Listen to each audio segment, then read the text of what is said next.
Okie dokie, there we go. I've got stuff running, and we've got Tweeter tweeted.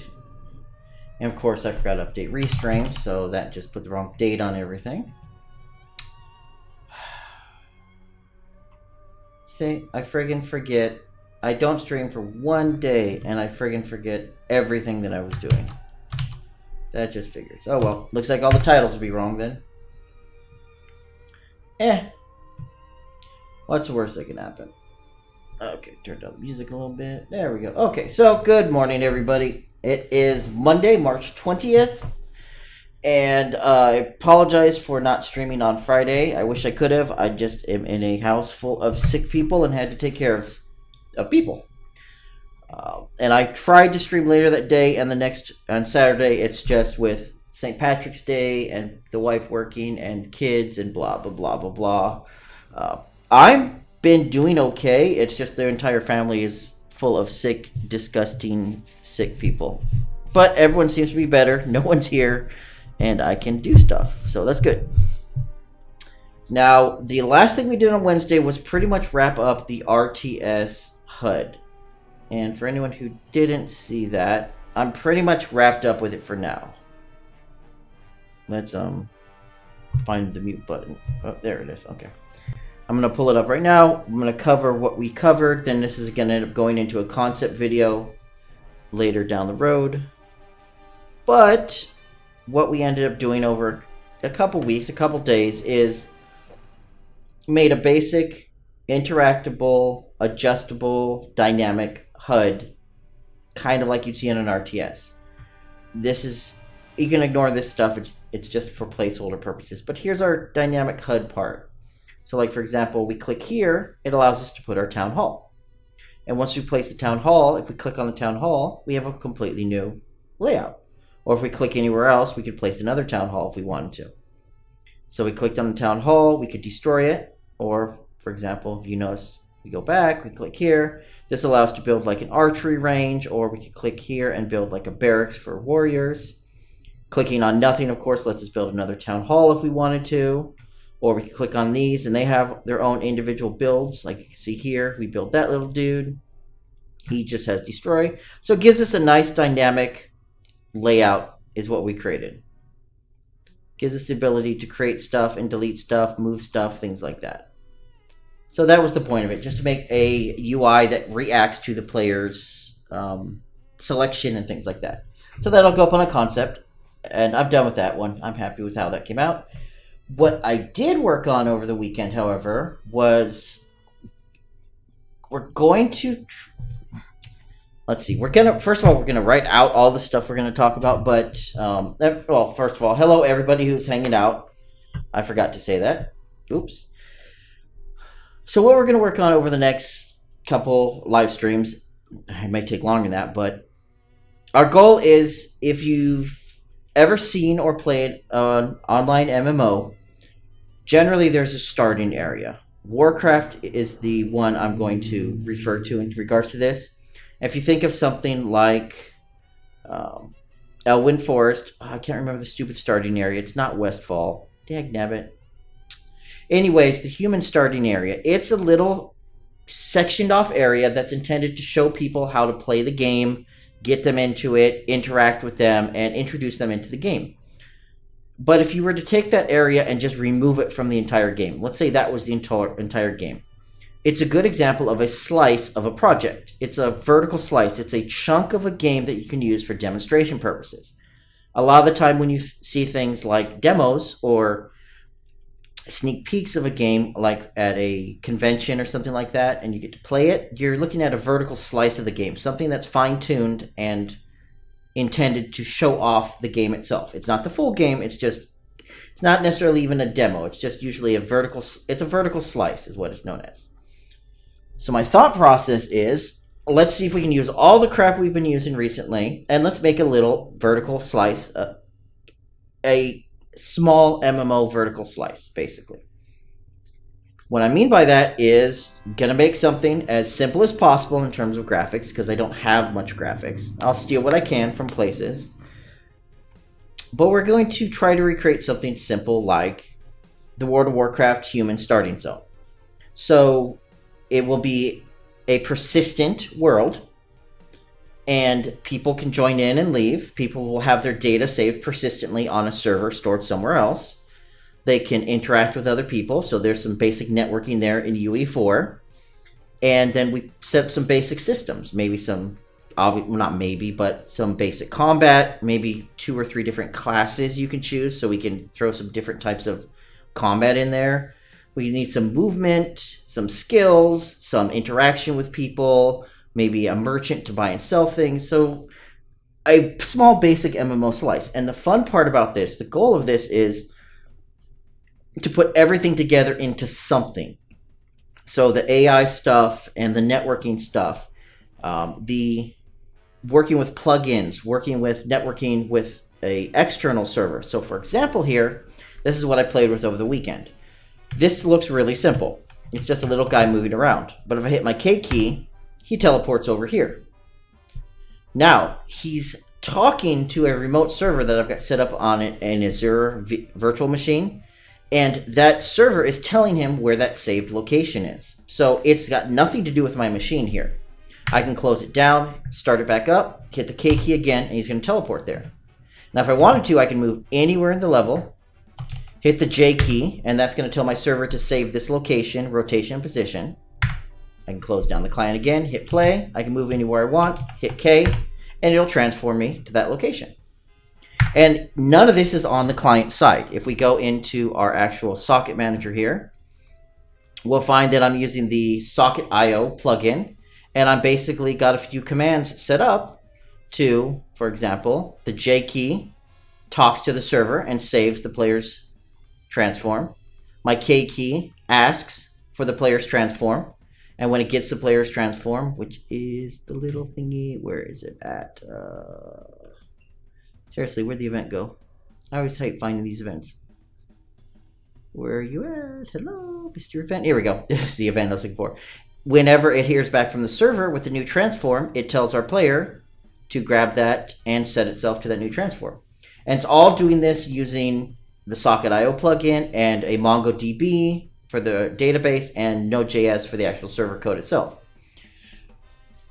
So once this is done, it's going to give us a way to have a bunch of systems working together, and I get to learn. I am super stupid and new at Node, JavaScript, Socket.io, and Mongo. This is all just stuff I cobbled together over about a day of playing around on Sunday when I had some free time. And obviously it's a basic system, but you get to learn some stuff. So that's what I'm going to be working on. Now, the first thing, though, is every time we do something like this, I always say we don't really know what we're doing because we should have a global design document or a game design document or some document telling us at least what we're aiming for. And I always say we should have that, but we don't have one. Since we're actually aiming for something more robust, we are actually going to make sure we do that. And we're going to start off with that this time. So this project's the MMO Slice, and this will be the GDD. Now, there are plenty of ways to do a design document and plenty of templates, but I'm just going to use the way that I normally do it, which is literally just writing out stuff and then expanding upon the stuff to make it at least a clear outline. So for example, we're going to just give ourselves a little header here.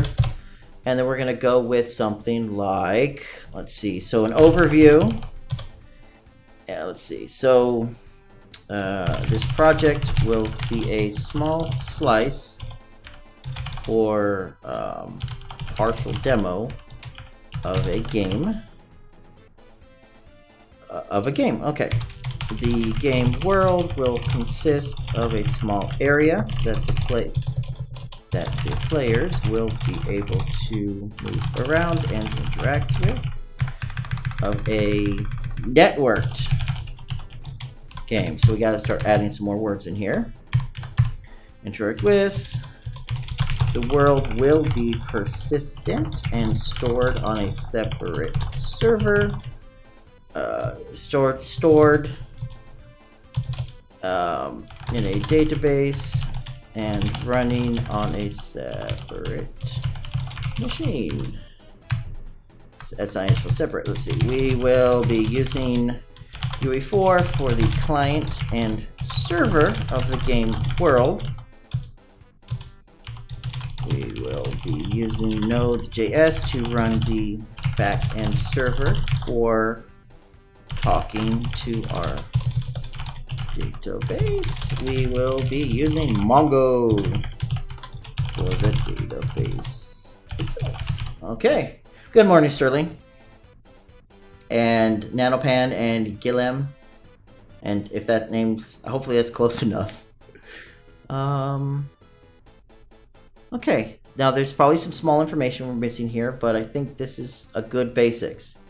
Small slice, partial demo of networked game. Game world will consist of a small area that players will be able to move around and interact with the environment and other players. The world will be persistent and stored in a database and run on a separate machine. We'll be using UE4 for the client and server of the game. Node.js to run the backend server for talking to our database. Oh, I forgot.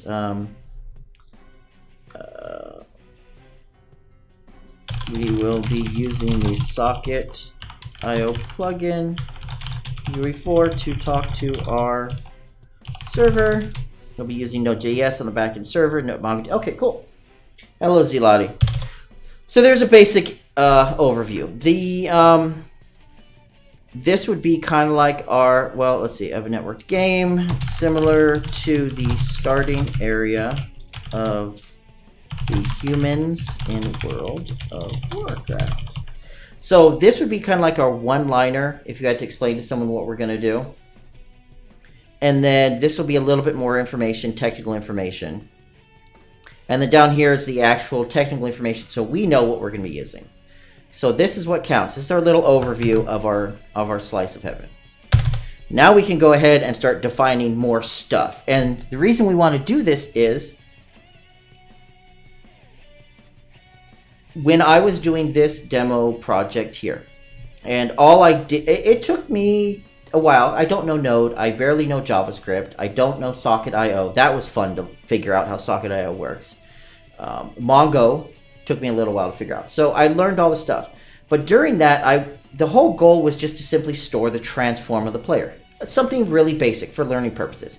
Getting something from the game to the server, and then getting something from the server back to the game. So I figured the player transform was a good idea.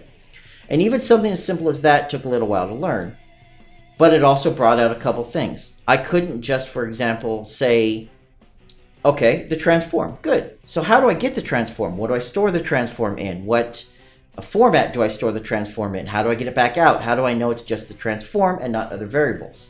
These are all things that I had to think about. And for something really simple, it wasn't that bad it wasn't that hard. But for something more complex, where you're going to store more than the transform, that's what our design document is for. That's the biggest reason here. We want to define for our storage purposes what we're going to store. So that'll be in here somewhere. So we're going to have information about the database. We'll have information about the game world. But what else do we have in there? Server, let's see. So client functions. These two right here probably aren't going to be a big deal to define in here. Whoops. Here, let's preface this. UE4 client functions, UE4 server, and then we have the Node.js server functions. This one is going to be important because we want to make sure in our Node.js server. So if I was to, let me show you, for example. Let me figure out. This was just the temporary version that I was playing with.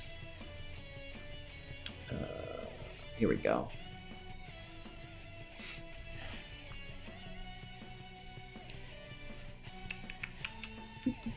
This was just the temporary server that I was working on to pick up some basic stuff inside of here. And I literally forgot. So we have our functions inside of here. For example, we have, using Socket IO, we're going to have the save player transform function. Well, event technically. And the get player transform events. So these are events that may, in this case, does have an input, or may not, in this case, does not have an input. Those things, these definitions for these events and functions, are things we want to make sure are clearly defined in our design document. So that way, when we later use them, we know exactly what we're expecting. We also know that when we program them, we know exactly what we're going to program. So that's where this stuff is useful. It doesn't have to be exact. Obviously, an API documentation usually pulls from the code and will be exact. But for this stuff, since it's just a design document, it's helpful to know in advance what functions we're going to need to keep track of, what things we're going to need to keep track of, and stuff like that. So that's why it's important to have this.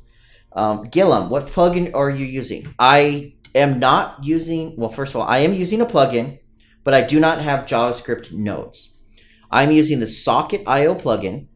First of all, this is annoying the hell out of me. Let me fix this, or try to fix this. I don't know why 2017 was not... there we go. I don't know why it wasn't color coding stuff. I'm using the Socket.io plugin, which is basically WebSockets, which connects to my Node.js server. And then I'm using JavaScript and Socket.io to create functions and events that I'm talking to. So basically, on the high-end level, we have a little event right here called emit that talks to the plugin and says, yo, save player stats. This is my event name, and this is the data I'm passing in, which is going to be my player's stats, the transform and the ID. And then the server goes, hey, I know what that is. Oh, and you passed me some data. Cool. So then it sets locally our information, tells it to save it to a file, and then prints out a little debug message for me. And then this is my local version where I was just saving it to a file. The server version actually has database access. But that's what we're doing. We're not actually doing JavaScript inside of UE4. We're simply using the Socket.io plugin to very simply send functional data over to our node server, and then our node server handles it in JavaScript.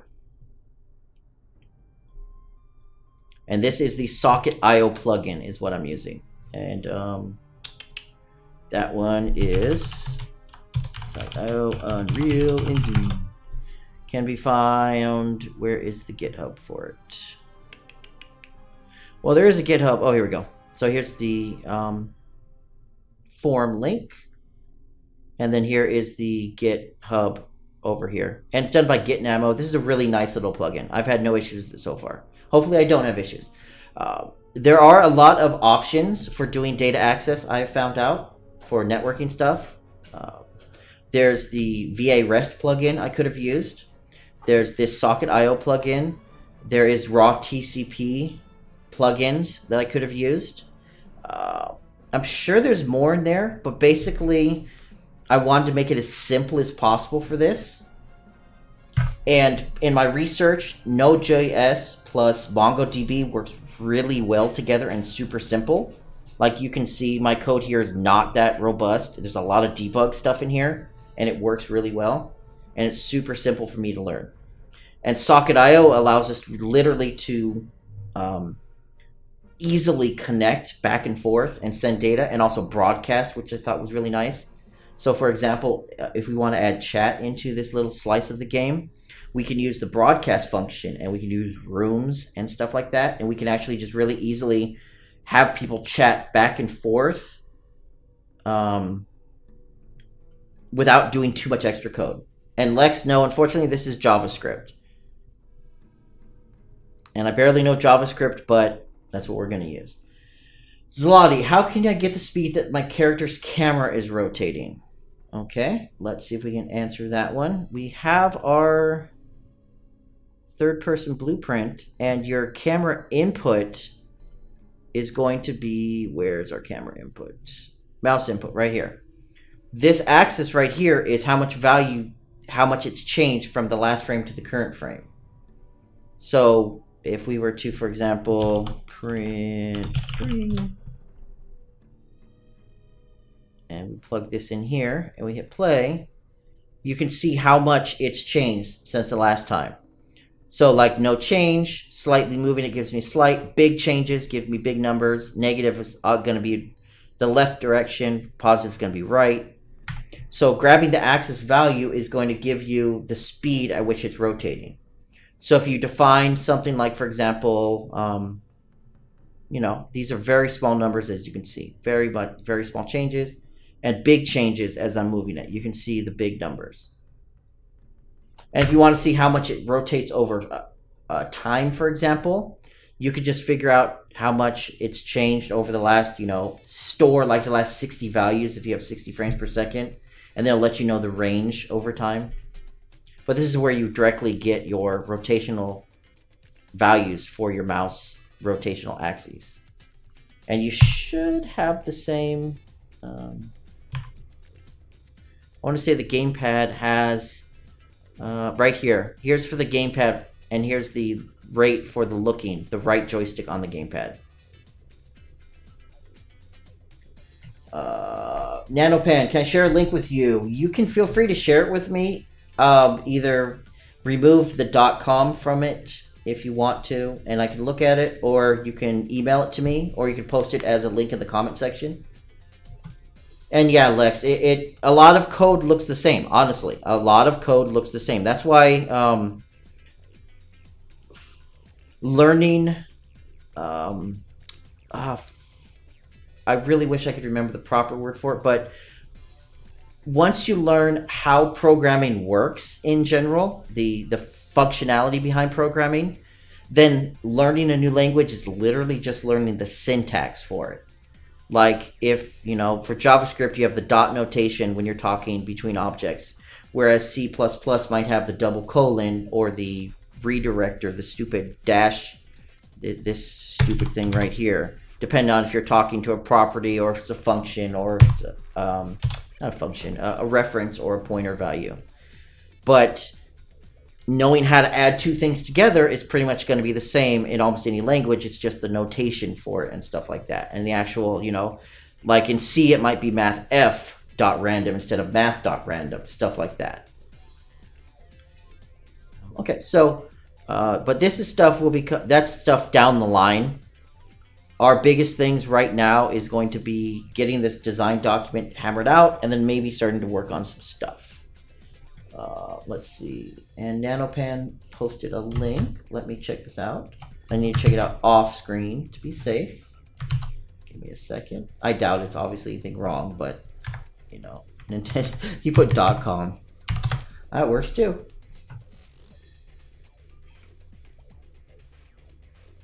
Let's see. Cool. It looks pretty nifty from the screenshots. Cool. It's a top-down like a Diablo. It definitely has a lot more quality than anything I've got, so that's kind of cool. I will check that out when I get a chance off stream, and I will check it out and let you know. I'll post a comment on there and let you know what I think about it. But feel free, anyone else. It looks like a pretty nifty little game. It's at the worst, you spend a couple minutes, you get to see what Unreal Engine 4 can work with. It looks nicely well done, way better than half the stuff I do most of the time. So congrats on getting something done, which is really good. So yeah, congrats on that, Nano. Okay, so here we go. Let's figure some stuff out in here. Let's try fleshing out our game world a little bit. So we're gonna have a small area. I don't know dimensions because I don't know math. So we'll just small area, relatively large enough for a small town hub with a few NPCs and merchants. Enough area for 20 people or so to exist at the same time. 20 people, 20 players to exist at the same time without running into crowding.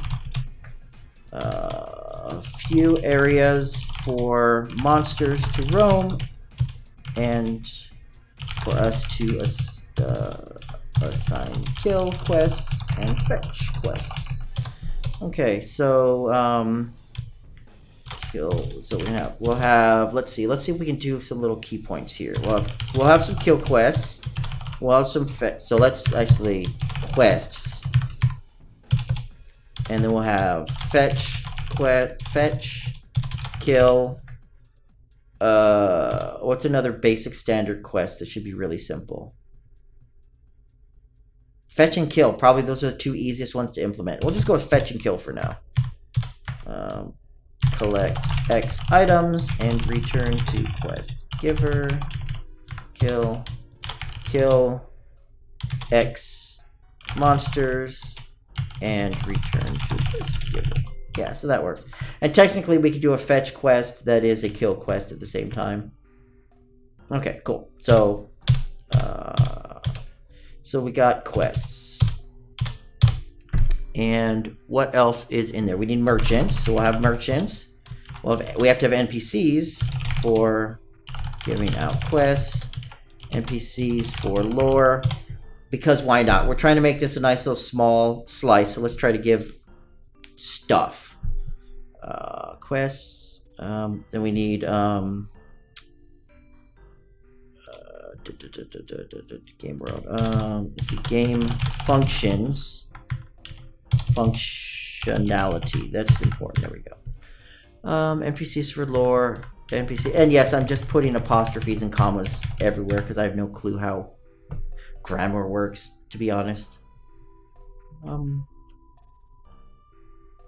Monsters, duh, monsters.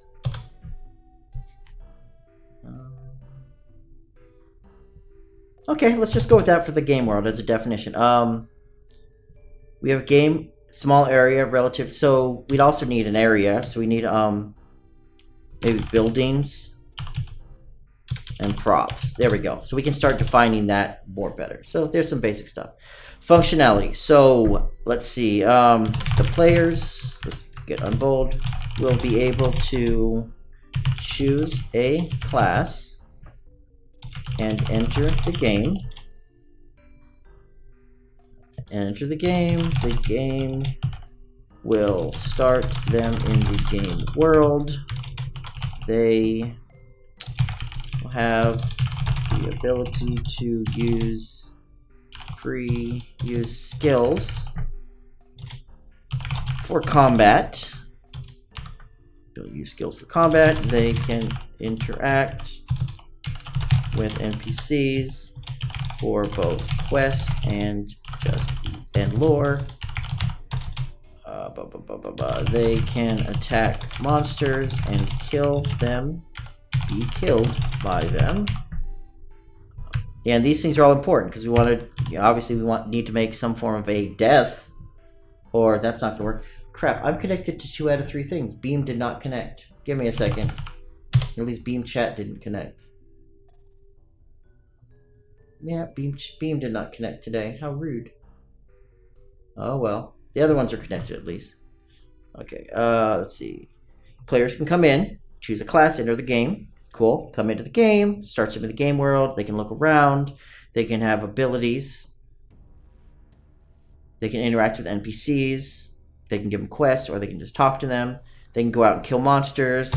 They can interact with the world for collecting items, because we're going to need that for fetch quests. If we just want them to go get, like, I don't know, I forgot my jug of ale somewhere. That says the, not they. Okay, so they can interact with the world for collecting items. They can level up and learn new skills.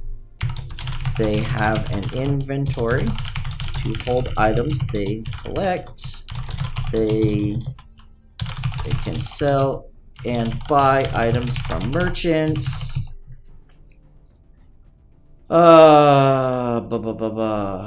Anything else? They can quit the game. Okay, so these are things I should probably quit the game and go back to the... Do we want to allow more than... Wow, that's... So this is why doing a design document is good. Come across the point of determining, do we allow the players to have more than one character in the game? That is actually something that has to be determined in terms of design. And this actually goes back to everything in the beginning. So here, right here, we've determined at some point we want the player to choose a class. Do we want to allow that? Do we want to allow them to choose a class and have predetermined classes, like, you know, a warrior and a mage and a cleric? Or do we want to go something skill-based, where you have a character that can learn skills and they allow themselves to basically choose what they want? Hello, Harry. We are working on our next project. This is basically the overview of it. It's going to be a small slice of a networked game similar to the starting area of the humans in World of Warcraft. The game world will consist of a small area that the players will be able to move around and interact with, the environment, and other players. And then we're going to be using Unreal Engine for the client and server for the game itself. We're going to use Socket.io to talk to a Node.js server, to talk to a Mongo database for database persistence. So right now I'm writing up the design document so we can actually do this properly. So this allows us to play with all the networking stuff we've been learning, plus learn how to do remote persistency and stuff like that. So we're going to actually make something fun, hopefully, and usable and learnable. And the goal, hopefully, when we're doing this is at some point we'll get the game to the stage where, since it's running remotely, the stuff we finish for the day, for example, will be able to be given to other people, the client, and then people could download the client and log in and play around, and we can actually see progress, other people can see things, and we'll learn the actual full process. Yeah, so Node.js is basically a really nice module for JavaScript, and I don't know JavaScript, so you're not the only one who has no idea about this as well. This is going to be something fun for learning. Zoli, is this going to be a full tutorial? This is going to be done over the live streams, and it's going to be from start, which is right now, to completion. And we're learning this as we go along. This is not going to be a, hey, here is how I do everything start to finish in a 10-part series where I've already pre-done everything. We're literally on the live streams just going to learn this crap as we go along. Yeah, Node is just a really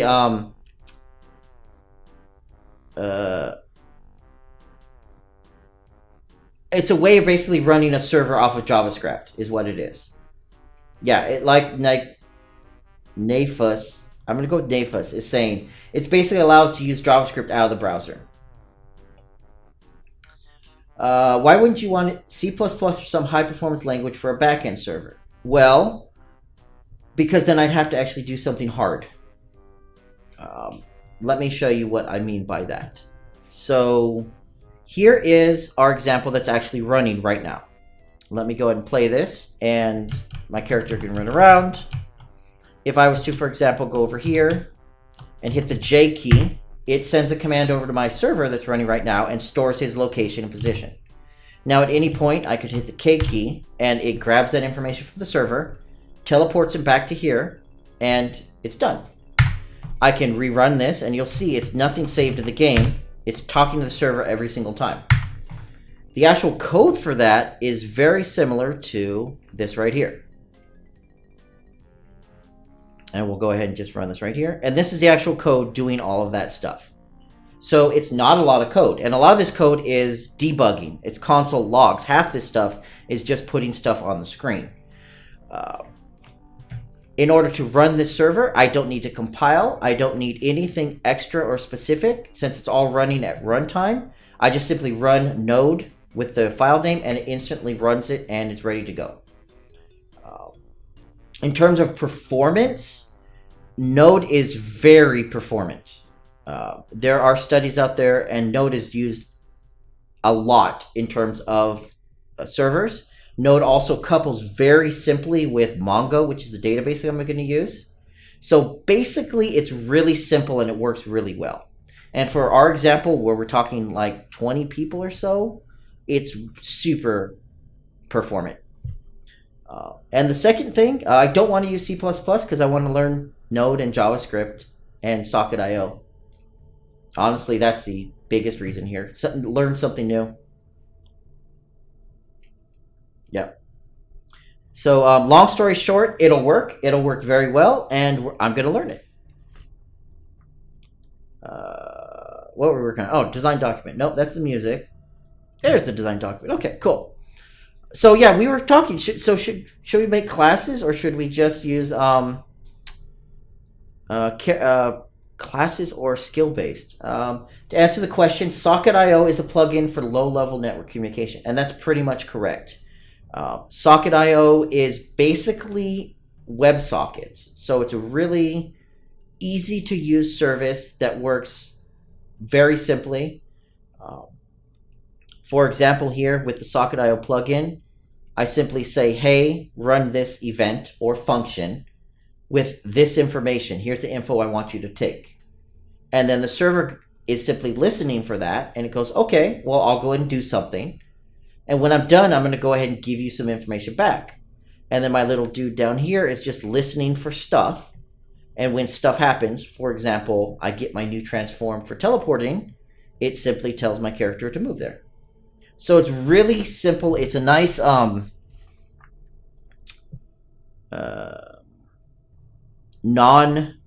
non-blocking communication system for networking, which is nice. So I can have multiple things going on. I could send off like 5 requests to the server and then just wait for the server to get back to me when it's done and then do something appropriately. I don't have to process them in order, for example. And it also works really nicely because of WebSockets and broadcasting to make a chat service. For example, let's say my character types something into chat. I could very easily let everyone else know around it in like one command about the chat, and they'll simply listen, know that somebody chatted, and put it on the screen. So it's nice. I've only used it for a day, but so far it's really simple to use. This is a giant learning fun stick of learning. Okay, back to here. So I don't know if I did. So let's say I did classes. Classes would consist of, for example, a class type like warrior, skills assigned to the class, levels assigned to the class, things like that. And we would probably want to allow the player, the person, to have multiple characters, because it wouldn't be very fair to allow them to have 3 choices but limit them to 1. So we'd have to we'd have to implement character storage, more than just a character. And then a character selection screen, for example, stuff like that. If we did a skill-based system, we could technically get away with just having 1 character and just being lazy and not implementing multiple character storage. And then we would just have generic skills. We could say, for example, you could buy multiple skills, but then maybe make a limit. Kind of like Anarchy Online did, where you had a buff limit. You had a limit of how much you could know at any time, and then allow the player basically to change their skills back and forth. But all of them would work. What we want to do is kind of the decisions here. So if anyone's got any opinions, would they rather see like a skill-based character system? You could think of Ashrad's Call 1 as the primary example of that. Or do we want to make it more of a classic character base, a class base, where we have a warrior and a mage and maybe a shaman or something? And hello, Hosam. No problem. I'm glad you appreciate the work, and I'm glad you found some stuff that's helpful. Let's see.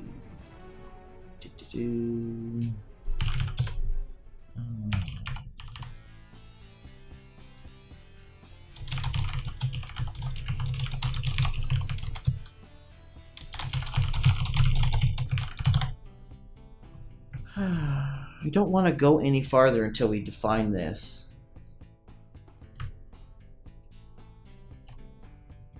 Yeah.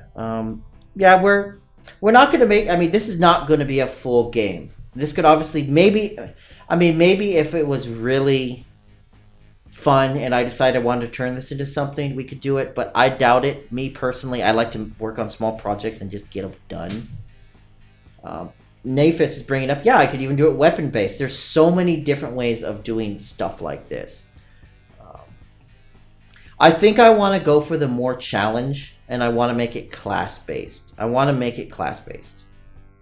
I think that'll give it a little bit more challenge. We could then have a sort of a, it allows us to play with the UI a little bit more, because we'd have our login, and then we'd be taken to a character screen where we could see characters and stuff like that, and then we'd be taken into the game. And then if we could try to learn how to do like account-based storage and then character-based storage, because our account would store the characters, and then our characters would store things like their inventory and stuff like that. Rodrigo, would this approach work for mobile games? In theory, this approach would work for mobile games. However, the plugin I'm using, Socket.io, does not work with mobile properly right now, as far as I know. That would be the biggest issue. Oh my gosh. The approach we're using would be perfectly fine. The connectivity and things like that, but you would have to end up using a different thing to send data from the engine itself over to your server. Because if we look at... Of course. It was funny. 3 days ago is when I had to compile this all by myself, and now he released the plugin. That's funny. Yeah, but if we look at here, for example, you'll see that the Android libs don't seem to be working properly. The iOS libs don't seem to be working properly. These are all things that other people could do themselves, but just in general, the exact approach I'm using, Socket.io to Node.js, will not work for mobile. But you have other options. There are TCP plugins. There are VA REST would work, for example. I'm sure there's other networking plugins. I don't know why I keep opening more stuff. But the high-end approach for this would work perfectly fine. We have something going from UE4 to a server somewhere else, and then we have a server somewhere else handling all of our database transactions. That's how this is going to be set up, and that would work fine, yes. You could even technically skip this middle part right here, going from Unreal Engine to a server, and you could have the server itself talk to your database. There are plugins. There's a NoSQL plugin that would actually allow Unreal to write things directly into a database right from Unreal Engine. So you could technically skip this middle part, but I'm doing it because I want to do it. Where would I go to learn the equivalent of these things just in C++? These things in particular, I don't know. There are C++, other people who do C++ out there in the Unreal Engine world. I know that if you wanted to learn Unreal Engine in C++, there's a very good C++ video series on Udemy by Ben Tristram. That would be my first recommendation, to just try to learn C++ and Unreal Engine. After that, I honestly don't know. Unfortunately, I don't use C++ in Unreal Engine just because I don't want to.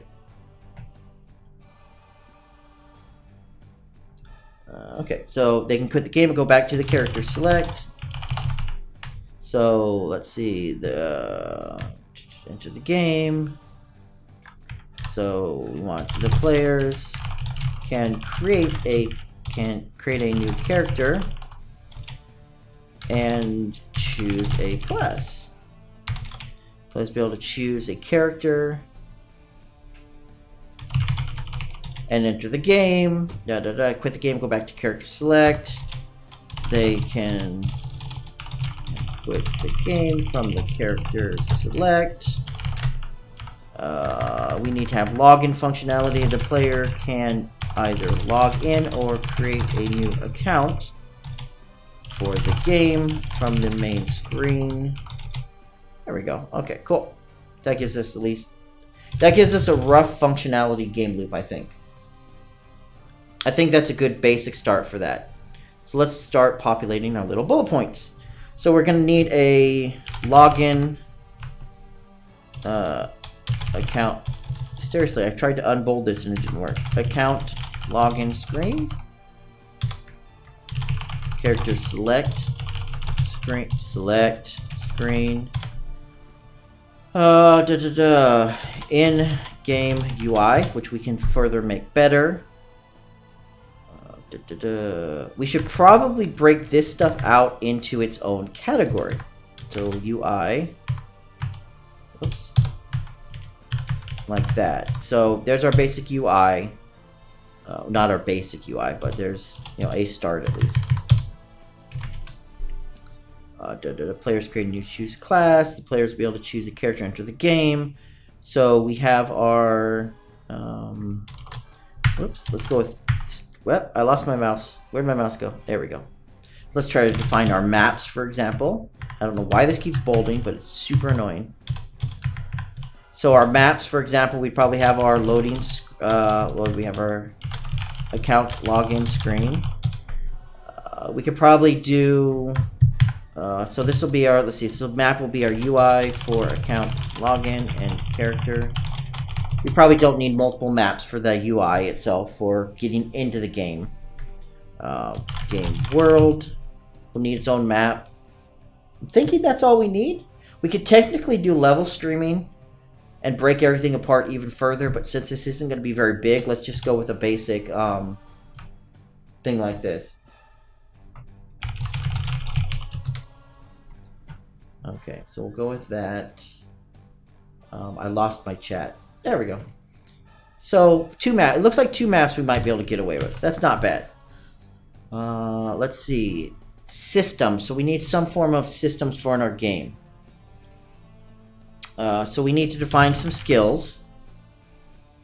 So we're gonna have to do that. Let's see. Skills and so we need to get some player interaction with NPCs. So that'll have to be coded up. Let's see, we need combat. I know it's really simple just to put as combat, but obviously this can be broken apart. So we need NPCs, and we're gonna need monsters. So those are probably helpful. We need items, so we need props. And we need level. I guess technically the game world itself would be the level design for the map. We need props. User interface, inventory. So we need an inventory system. We need a merchant system to go with our generic NPCs.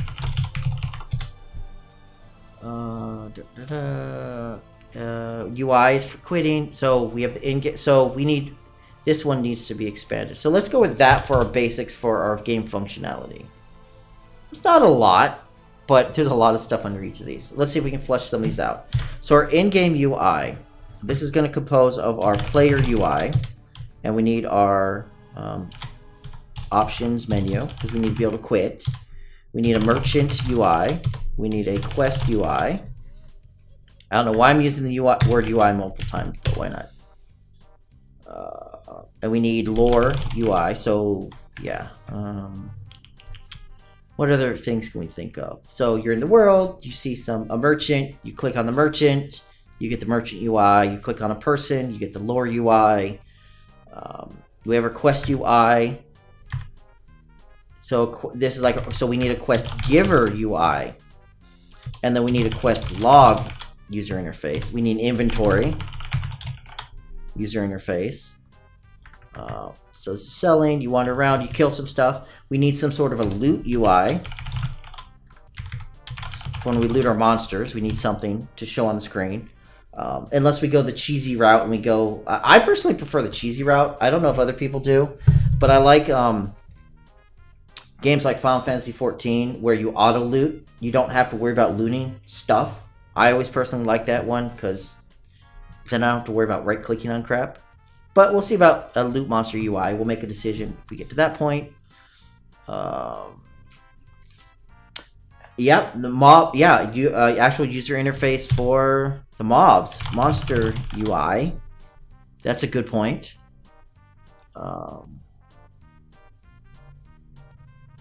Actually, this stuff needs to be clarified. This is the quest giver interaction. This is a lore giver interaction. quest log, merchant interaction. We just need a general NPC monster overhead UI. Overhead UI. So the names, for example, and stuff like that. Yep, I like auto loot personally.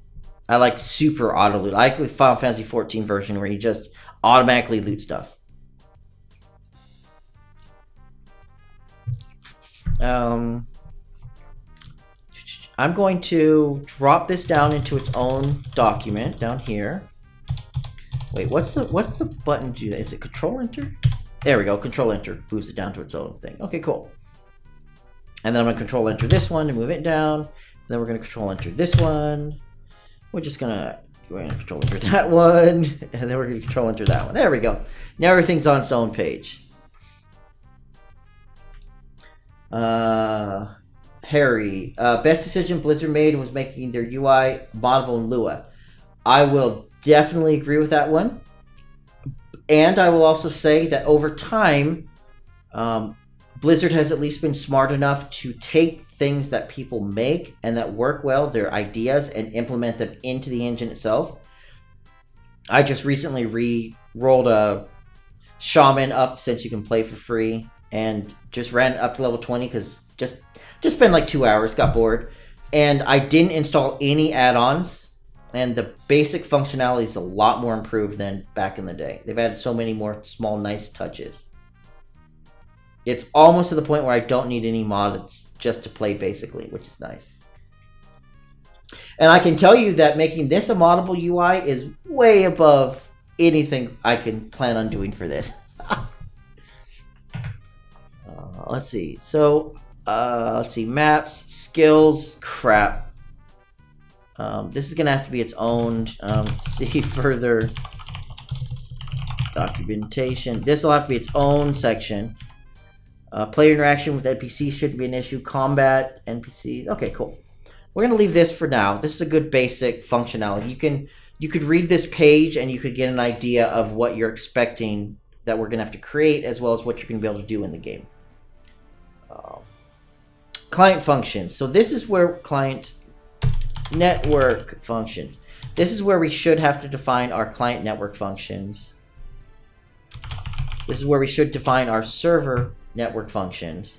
So our biggest difference between these two is going to be the server network functions. This is going to be where we're going to have all of our code that talks to our Node.js server. We're not going to have the client be able to handle any of that stuff. So we'll make sure that, for example, these are all set up for server only. For the stupid node, they're authoritative only, and we make sure it's server only. And then our Node.js server functions. Now these three things I'm going to backfill. I'm going to fill these out once we define some stuff like this. Like I mentioned earlier, if you were around, the biggest problem I ran into when I was trying to learn the basics of making this little example here was defining what should be saved. And that's something that should probably be designed as soon as possible. What's the information we're going to want to save in our database so we can make sure we try to structure things appropriately from the beginning. So that's what I want to try to do here. So let's see if we can try to define that. From a basic standpoint, our database structure is going to hold a couple things. We're going to hold some player stats. This is not right yet. I want to write down some stuff before I forget it. Our inventory. We need to user data. I can't quite think of the right way to put that. Quest status. And then we need some stuff.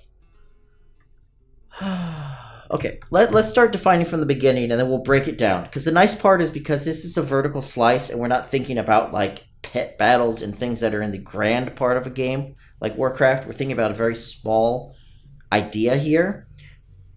Since I played through this, and I know what I'm aiming for, I can just visually think about the stuff and then write it down. So for example, player stats. This is going to be a structure that controls player stats. So this should probably be player info, I'm thinking. There's lots of different ways of doing it. Let's just go from there. So let's put a little dingy here. Let's start from the beginning. Name, level, experience. We're going to rename that to current experience. So we have some stuff. So we have our name, our level, and our current experience. That's like the basic part of a player, I want to say. Let's say you drop someone into the game. We have the name, the level, and the experience. Logout location. That's a good one. So last location. So we're going to go with last transform. Last transform in world. That would be a good one. Health is a good one. Actually, no, health is a good one. It needs to be in there in terms of both the maximum and the minimum. Whether or not we store them like that and we recalculate them, we'll figure it out. So health, min. Yeah, this is one of those things where you have to. I guess technically, if we store the current health and then we just recalculate the maximum health, which is what we should probably do, then current health is probably a good one. Player state. Dead, alive, flying. I know flying's not gonna be in there, but stuff like that. So we'll do with the player state. Yeah, you're right. You're right in front. You're right exactly where I'm at in terms of this. I'm just talking out loud, so hopefully people can understand some things that we're not doing. No, calculate all that stuff should be done on the server anyways, and it won't be hard just to calculate the max health on login. But you did bring up a very good point in terms of stuff up here. We didn't do anything in regards to actual items. So quest items, armor, weapons. We didn't even think about this stuff. We have to do a whole item system. Okay, so we'll go back here. That's why I like doing the documents, by the way. Let's see. Heloise. Do you know anything about the gameplay ability plugin that comes with the engine? Disabled by default, it's what Epic uses for games like Paragon. I know the basics of the gameplay ability system, and I have not used it. That's about all I could say. I've looked into it. It's pretty complex in terms of how it works. It requires a lot of back-end architecturing, which I have not done yet. So I do wish I had more information on you. I don't. There is a really nice forum post, though, that covers the ability system if you go through the official Unreal forums. Individual gameplay mechanics like that right now, Harry, he's asking me how you want to handle death. I'm going to deal with when I get to it. Right now, it's just simply going to be a live or a dead state. I'll just have it when you die, you immediately come back somewhere. I'm not really worried about that. Not worried about a penalty. Not worried about any of that stuff. This is just supposed to be a vertical slice, so I'm just going to assume there is no penalty. You simply come back to wherever you should come back to after you die. That is something that should be defined somewhere, though, probably. So that is something to think about. Somewhere in the world, I'll have to have a player spawn for death. So that's something I'll have to put somewhere in the world at that point in time.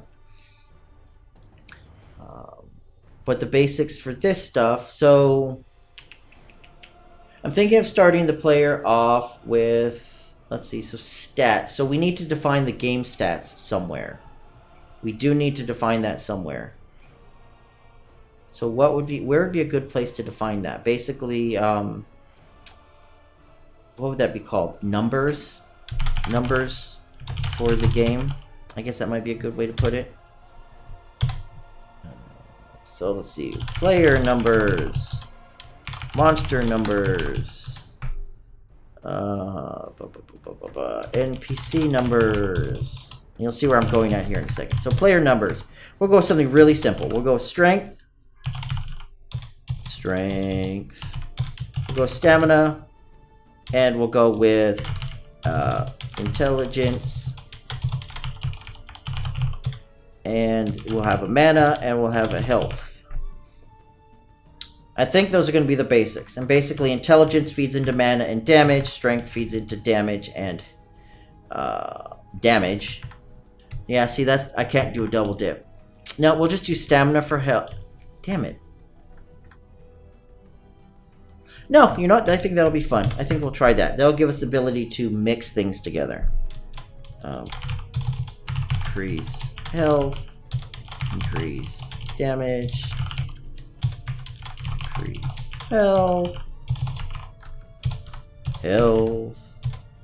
Increase damage. Increase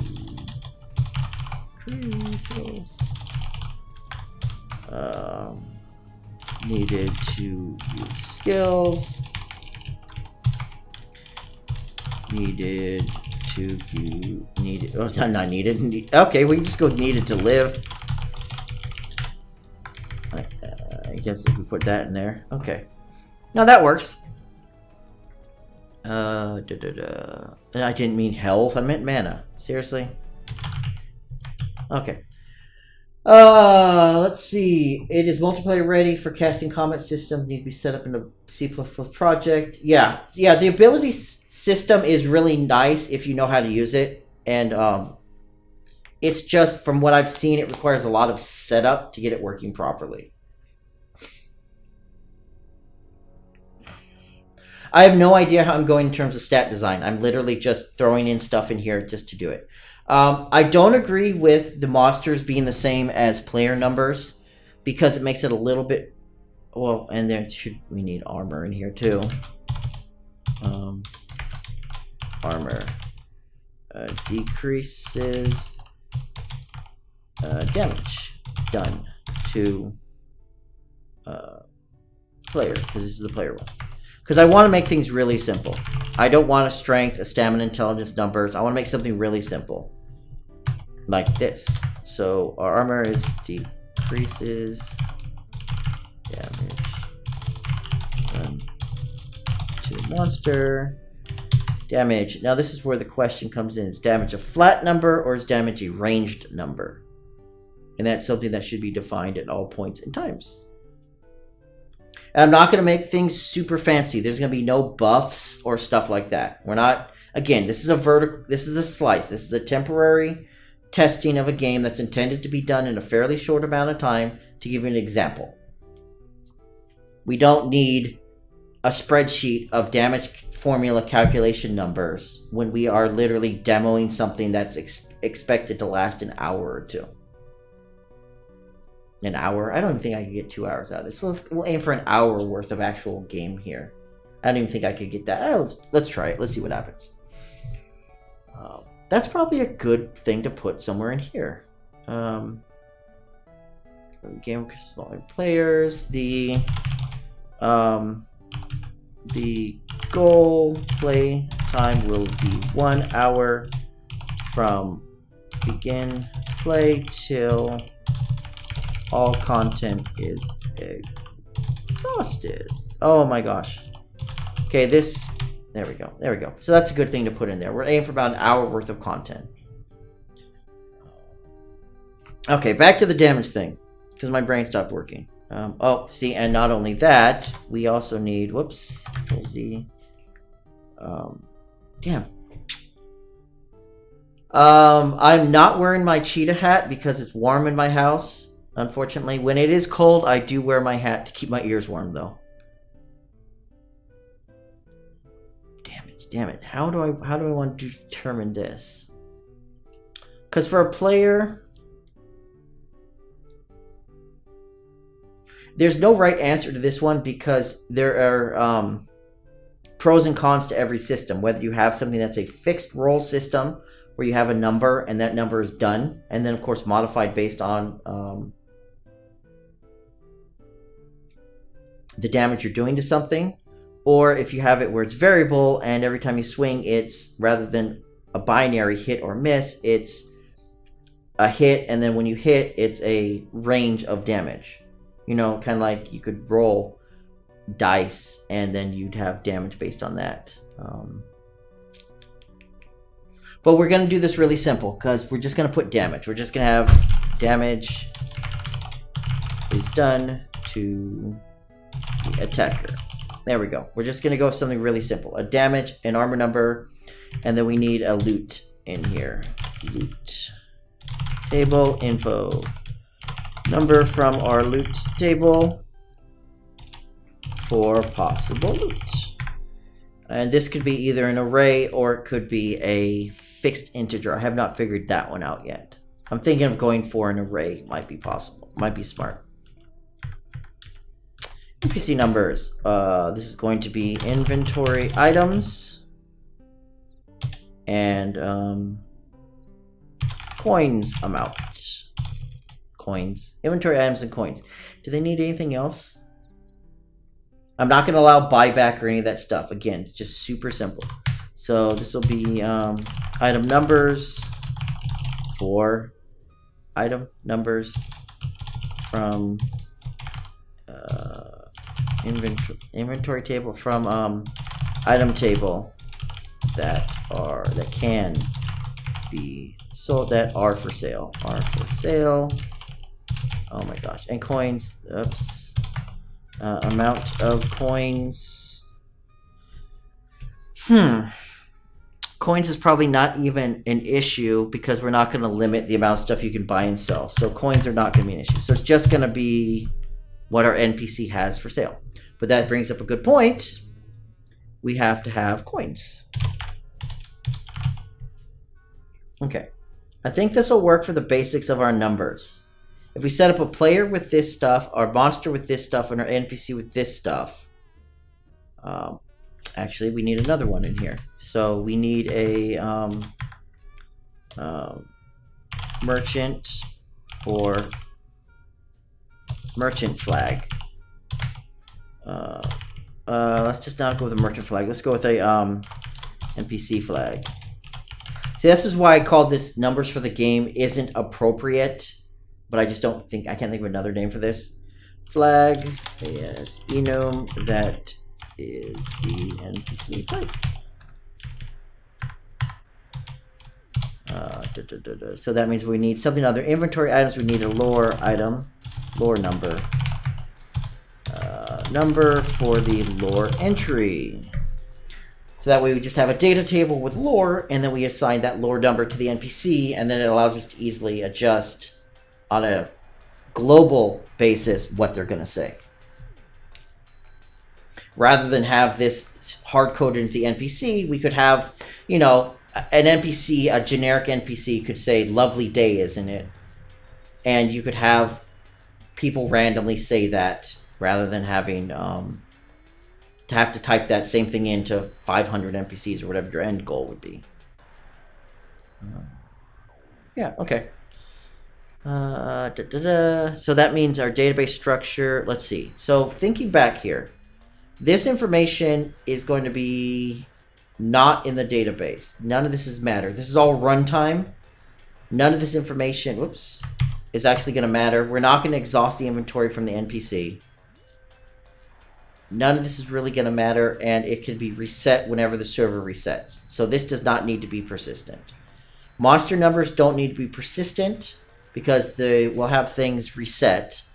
Lore, basically, is we're going to have two types of NPCs. We're going to have the merchant NPC and the lore NPC. And this is just the dude that you talk to. And they go, lovely day, isn't it? So it's your generic NPC that gives you some form of a response. And that's all it's going to do. So if it's flagged as a merchant, it'll check the inventory items, give them the merchant UI, and then allow them to buy and sell. If it's flagged as a lore NPC, it'll basically grab the entry and say, lovely day, isn't it? Or, those wolves have been scaring my sheep, and stuff like that. Or, I heard someone needed help over by the barn. Stuff like that.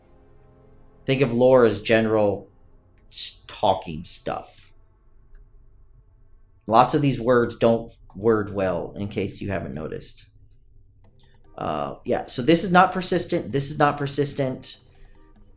This stuff technically isn't persistent because we're not going to start the player off with any of these values. These will be determined by the character's inventory, and we're not going to use buffs. So all of these things will technically be calculated at runtime. So we don't need to persist any of these values either. Okay, so that's not bad. So these are the persistent things. Our inventory, I'm just gonna start some bullet points so I don't get lost here. I can't do that apparently. Okay, we're just gonna do this, and then we're gonna do that, then we're gonna do that, and then we're gonna start some bullet points because my layout doesn't like me. There we go. So basic player info. Let's say the server shut down, the server came back up, player logs in. For the player itself, let's assume they have no inventory at all. And they log back into their character. What is the stuff that is supposed to persist? Well, we know their name. So actually this will be the character name. Character's current level. Current experience, because we can calculate max experience for the level based on a data table. We can determine the max level based on current level in case we want to show the next one. Last transform in the level. This is important so we know where they should come back to. Their current health, because we don't care about their max health. That'll be calculated. The player's current state, because if they died and then logged out, we want them to come back dead. And then the player's coins. Now, should the coins be part of the inventory? Or should it be part of the player? This is important to know. Let's see. What will you be using for networking? Are you using a dedicated server? Will you use something like Photon? I am not. I might, possibly should be, but we don't really know. The plan right now is the Unreal Engine will be our client and server. So it's going to handle the actual game world and everything in the game itself. All of our stuff. Anytime something needs to be persisted, we are going to be using a Socket.io plugin to talk to our Node.js server to do the persistent change, either pulling information or sending information from our database. And then we're going to use MongoDB for the database itself. So it is a dedicated server, both in terms of the Unreal Engine server should be dedicated, and then our database server should be dedicated. Non-ordered inventory. See, that's a good question. There's a couple ways of doing this. Do we treat the items that are equipped on our player as part of our inventory or as part of our character? I'm going to change this to character info. That's a good question. Good question. That's a good question. Yeah, you literally said question like multiple times.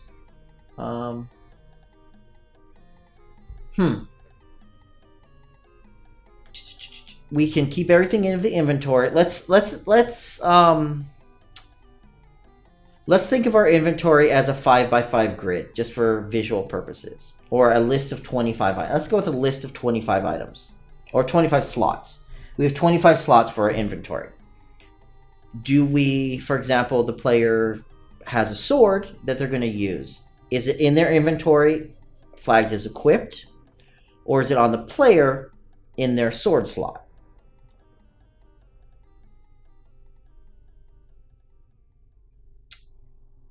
I'm going to go with the first option because it sounds like...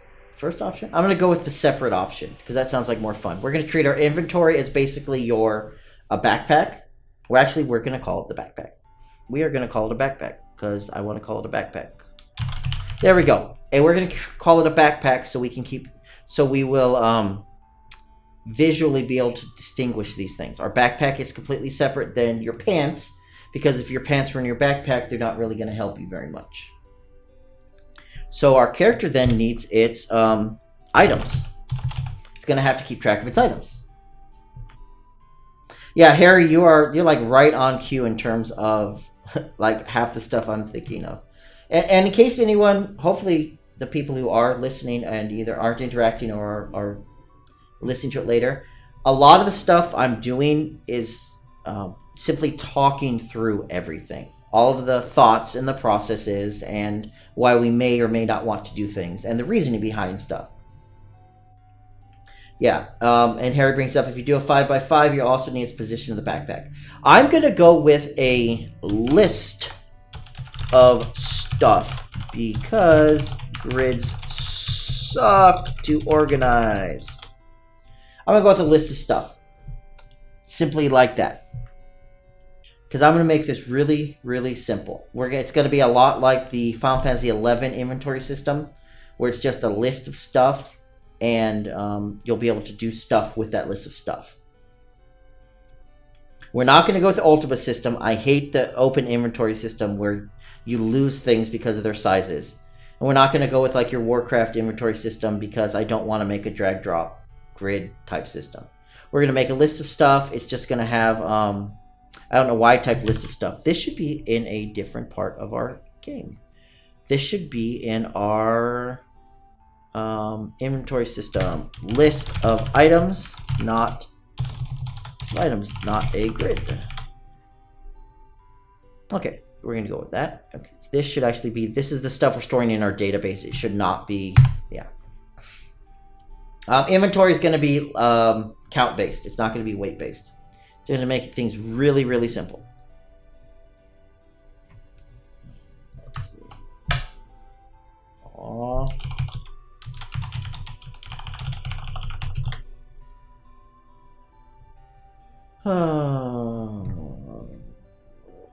I lost what I was doing. See what happens? I get people harassing me. I lost my music. I lost my restream chat. There we go. So the backpack. So the backpack is going to store... we're going to do number of slots. And then items. Number of slots and list of items. We're just going to keep it like this. I don't know if this is going to be our exact data structure. But we're going to keep these separate in our database. So this way we can pull the number of slots out separately than our items.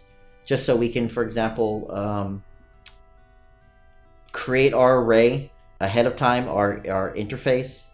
And then we can loop through our list of items itself and then populate that. But this is just going to be really generic right here. So our character info items. Well, this is just going to be a... shoot, what is the easiest way to do this? I'm going to go really simple with this. I'm not going to do any drag or drop and stuff like that. Again, this is a slice. If anyone has ever seen what World of Warcraft looked like in its alpha versions pre-release, things were dramatically different than what they look like now. That's because you just wanted something working. So the items. This is just going to be a list of items. That's all this is going to be. And when we move things, when we equip things from our backpack into our cells, we're simply going to do any calculation in here, such as, do we have something currently in that slot? If we do, swap. If not, then just equip the new item. So we'll make this really simple. Yeah, we'll figure that out. So we don't have to worry about what is where. We can just check the items themselves based on where it goes. Okay, I think that's pretty generic for now. I think that's the basics of what I need for now. I'm not going to worry about in combat or not, because technically when they log back in, we shouldn't worry about flagging them as in combat or not. User data. So this will be the account name, account password, account ID, list of characters. Yeah, we'll go with that. This quest status should be tied with our player. Yeah. Yeah, this should be tied with our player itself. Okay. This one's going to be a giant pain in the ass. I'm already telling you right now.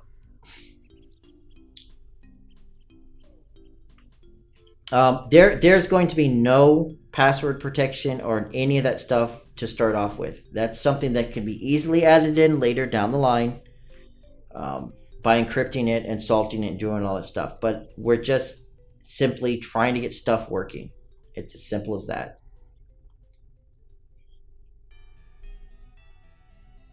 So when you come in, yeah, there's lots of, yeah, that's great and all in terms of the password protection and all that, but it's not a concern if we can't get anything working in the first place. Log in, put in a name and a password, get back the proper information. We'll have an account ID linked in there and their list of characters. We can throw the list of characters up there.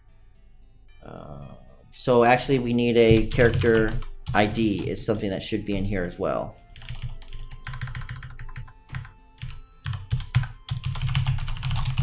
That way we can have them linked together. Hello X, because the character ID is going to, the list of characters is simply going to be the character IDs. Then we can pull the correct character out of our character info structure. There will be no assurance your info will not get hacked. I could almost guarantee info will get hacked. That's about all I could say.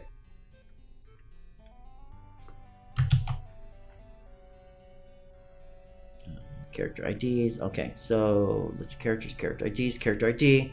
So the quest status. This is gonna be the last thing I want to work on in terms of this right here. There's lots of different ways of handling this. You have, for example, a global quest table, which is more than likely what we'll need somewhere. So we kind of need to put that in here somewhere. Did I put? I didn't look. I didn't even put quests in here at all. Quests. Yep. So, yeah, quests. So this is where the quests come in. We're gonna have a global quest table. So let's say we have 10 quests in the game. We'll have 10 quest IDs. So that's not really an issue. Assuming we have no repeatable quests at all, we're gonna go with that one. We have things like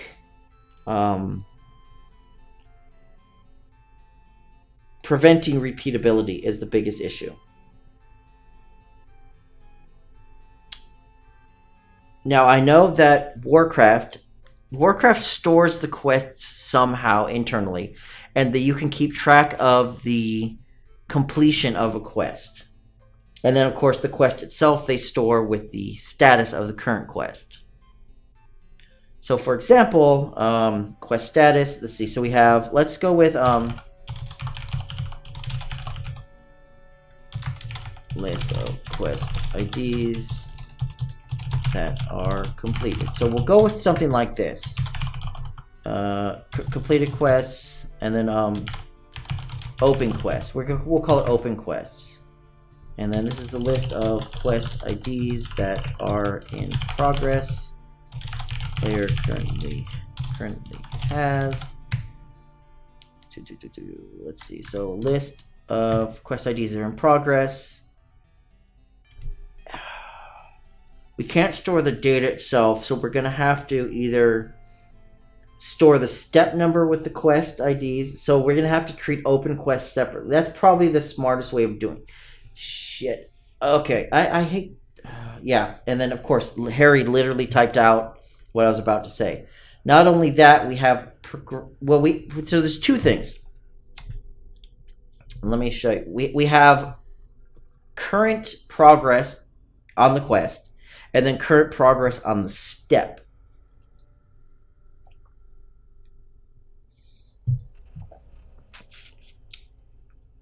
I know that Warcraft has the quest check the inventory for current progress to prevent things such as updating the progress and then removing the item, either selling it, destroying it, or something like that. So I know that, for example, if something is flagged as a quest item, that item, when it gets an action done to it, it tells the quest layout, the character itself, to update the appropriate stuff. So if you had 5 out of 10 boar skins, and then you destroyed the 5 boar skins, when it gets destroyed, your quest now updates itself back to 0 out of 10.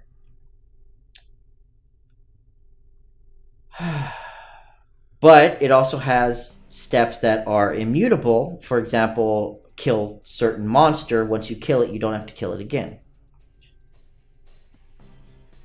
This is way too much time and effort for something that is not going to be explored upon much past this. So we are going to do this very, very simply. We are going to keep our quests simple. They are going to be do something, acquire / kill something / and then turn in. So our quests are basically going to be 3 steps. The first step is getting it. The second step will be accomplishing the goal. The third step will be turning it in. We are not going to have any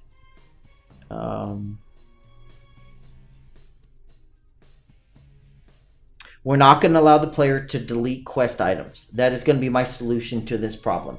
We're going to put quest items in their own inventory so they don't take up the main inventory. We're not going to treat quest items as problematic this way. We're going to keep them in their own spot. Quest items are basically going to count towards the quest only until the quest is completed. We're not going to allow the player to remove quests. We're not going to limit the number of quests because, again, this is a small slice. These are all things that are, hey, we now have 2 years to work on this project. Let's go ahead and start fleshing out our systems. This is going to be, hey, we have a month to get this up and running. We're going to make stuff work as is. So that's how we're going to solve this issue. So we have the list of quest IDs that are in progress. We do not have to keep track of the actual progress of the quest itself because the quest is going to check the quest inventory, look for its progress, and update itself appropriately. So that's how we're going to set that one up. And then, of course, when somebody loots something, we'll check and see if it's a quest item. If it is, we'll check and... I like that idea. Okay. See, this is why I like talking about this stuff, because it makes things simpler. Where is our quests? So we have items. Let's see. So quest, for items, we should have a name. We should have a value. We should have a quest ID.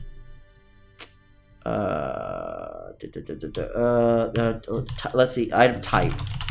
So quest, junk, equipment, and then we're going to have a quest ID if it's a quest.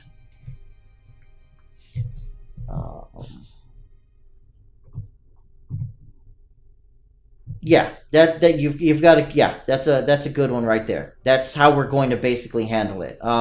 Basically not persisting the number of kills, but do item acquisition. So it'll be, hey, there's too many wolves out there. Can you go ahead and cull them, bring me back their scalps as proof type stuff. And since we're flagging, and if we want to be honest here, technically in this one, we can put an invisible item in their inventory that they don't see, called a wolf kill or wolf body or wolf mane or whatever, if we want it to simply be a kill quest, and then have their quest inventory handle it that way. That would be another way of basically reusing the same system and allowing us to do things, having a quote-unquote kill quest without any actual item being shown to the player. It's all in the background as an invisible flag. You could think of it as that. I think this will work. Name, value, item type, quest ID. Obviously, there's lots of information I'm missing from this. Stats. Image. Mesh. So this would technically be the icon. Can we stop that icon? Okay. And yes, in case anyone hasn't noticed, we've been streaming for an hour and a half now. The majority of this has been our design document. This is why I've mentioned, if anyone's watched it before, it may take a little bit of time to do the document, but this gives us the flow to work through, and it gives us some information that we need, and allows us to solve some problems in advance rather than while we're working on it. So once this document's done, we now have the ability to actually work without having to make decisions. And this is important if, for example, we are working in a team or you're working in a group. I've had plenty of contract work where the only thing you get is, hey, we need you to implement this system into the game. And that's literally it. The name of the system, and if you're lucky, what it does. No actual information. Because like you noticed here, if someone said, hey, we want to have items in our game, well, there's a lot of stuff you might need just to identify the item appropriately. So you're tying an item to a quest, not having the quest tied to the item. Both. We should actually define our quests should be in here as well. Yeah, this is basically what makes up. That's numbers for the game is an inappropriate heading, but this is basically what makes up this. So for quest, for example, why did that go down there? Oh, quest ID, so that you can see that they're going to match up, and then description text, name of quest. I'm sure there's more in here, but goal. We'll go with the goal. We'll just go with that for now.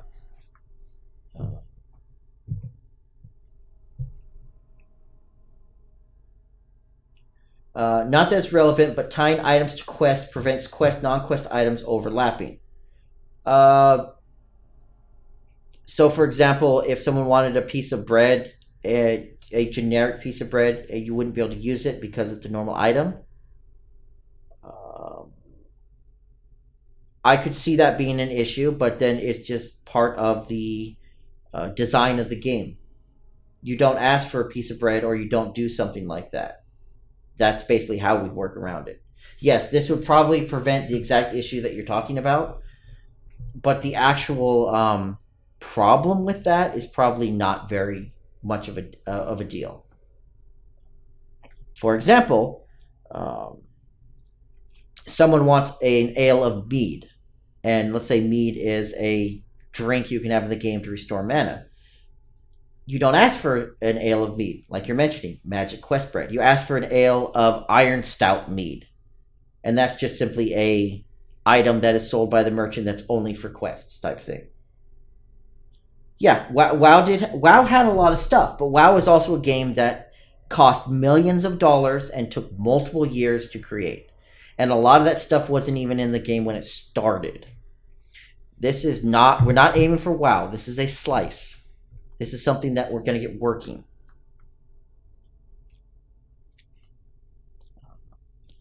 Doing this right here, like this, tying items and... Well, let's enter here, just to give us down here.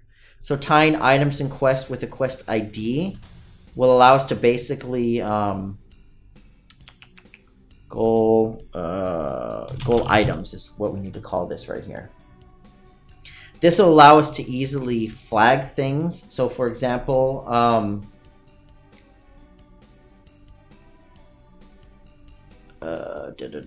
let's say a monster is... let's say you have... this is the one thing that caused an issue in EverQuest when it originally started out. You had a quest to kill fire beetles. And there were beetles in there that were not beetles because they were placeholders for named mobs, so they didn't count for the quest, or they didn't drop the right item just because they were flagged internally differently. Doing it this way allows us to do, for example, we have the loot table for the monster, and we could have it drop a quest item. And let's say this is a wolf, a gray wolf, and a black wolf. And your goal is to go out and kill wolves. I want you to kill 10 wolves. We can give the item with the name of wolf pelt with a quest ID of, 5 or 10 or whatever it is.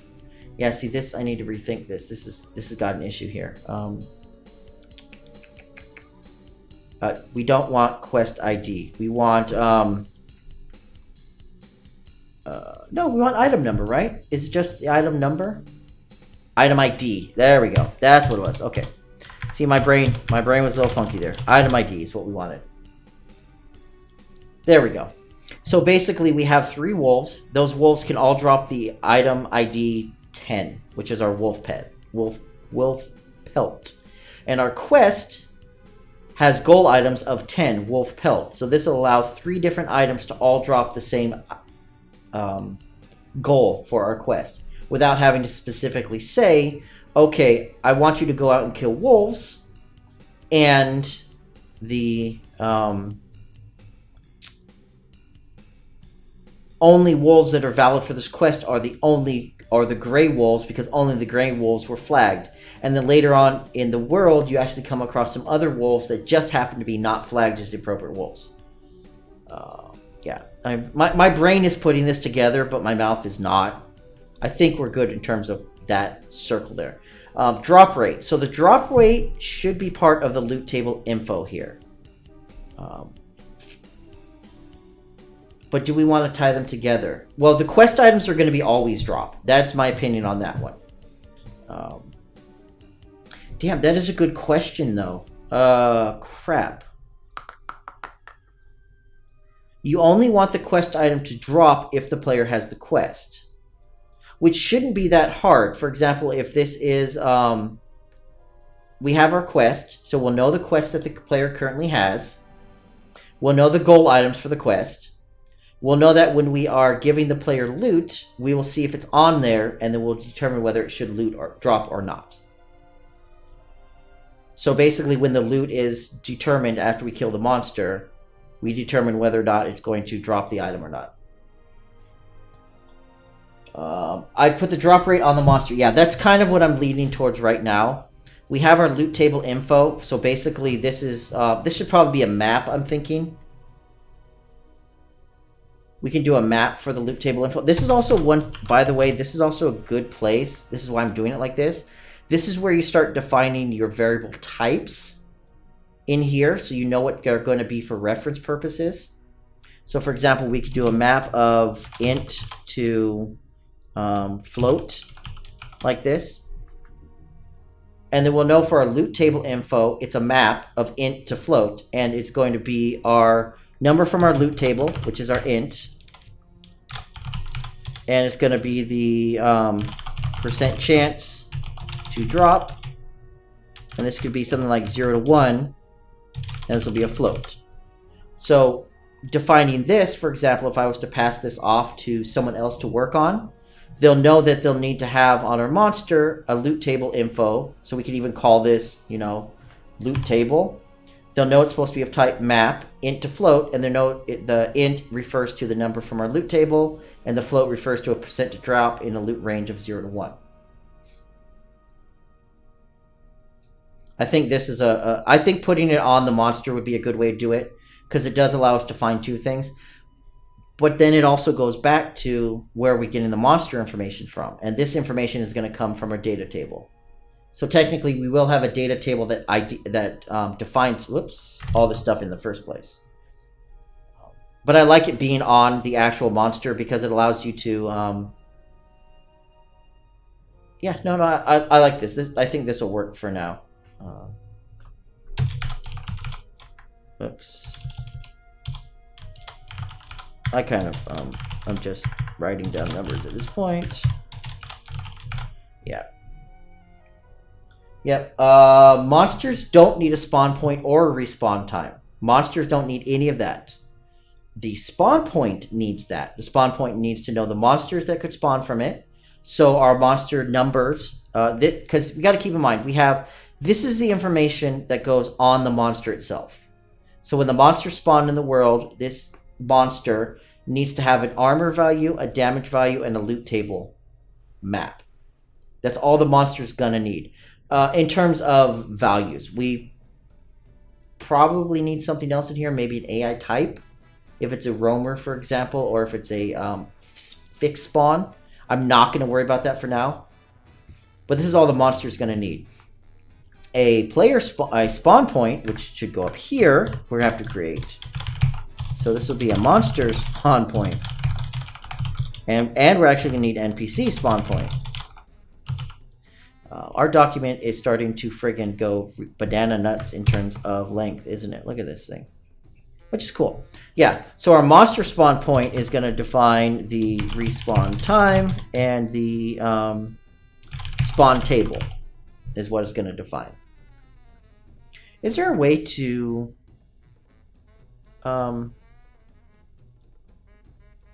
yeah, I was about to say, can I just get rid of all the stupid pages and just use this one contiguous page?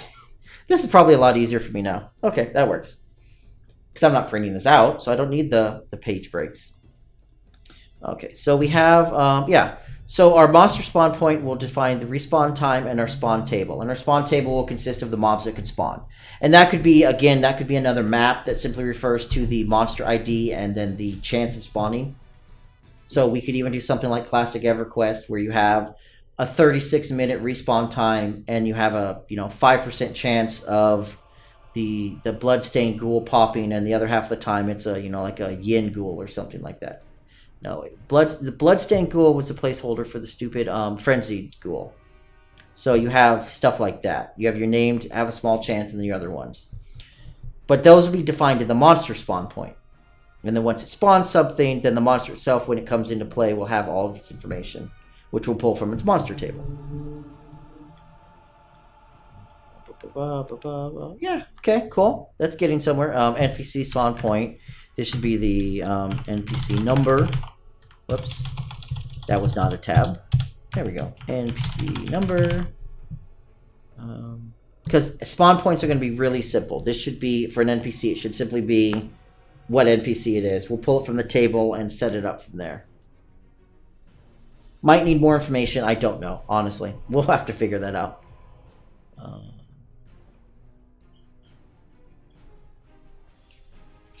Quests NPC offers. So that one shouldn't be an issue. Oh, no, because the NPC itself will know that. So that has to be determined in here. Which I actually didn't put that in here. Quest NPC. That would have been helpful. No, we're going to have a special NPC that handles quests. And that'll all be defined by the quest itself. We'll have to... This one's going to take some work. I'm going to have to figure that out. That is a lot of information there. I think we're okay with what we have now. You know what? Honestly, I think we're okay with what we have now. This was my biggest one in terms of the structures. I think at this point, let's just see if we can get... Let's try to spend the next 15 minutes getting something onto... Just getting something. And then we'll go from there. So I'm going to save... I need a name. Let's go with a name other than MMO Slice. Need some form of a name for a new project. This is gonna be my test project in here, MMO Slice. So let's go with an actual name for a project that we're gonna create. So if anyone has any names, something really simple, and it could be silly. My thoughts in terms of the look is, once I get this started up, let's do a new project. I'm gonna go with a third person because I prefer third person.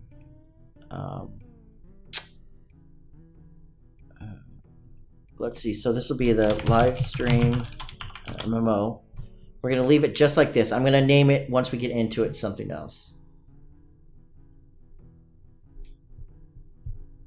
So let's get this started up.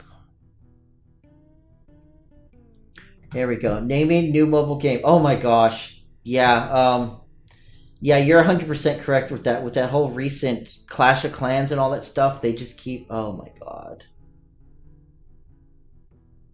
Age of Poopy. Age of Poopy. That has a ring to it. I like, you know, I'm gonna have to pick a name from there because I really like that. Let's see. So what do we what are we aiming for? Fart of the Poopy. No, if we're gonna use two things like that, I want it different. It could be Fart of Fire, for example. I could live with that. I want to go with a classic name and a non-classic name. I'm perfectly fine with that. So like Fart of Fire would be fine. Fart of Betrayal would be fine. Fart of Anger. Diddle of Anger. Call of Anger. Dawn of the Poopy. I mean, we could go with any of these ideas. Uh, Game of Poopy. This covers like every single possible name.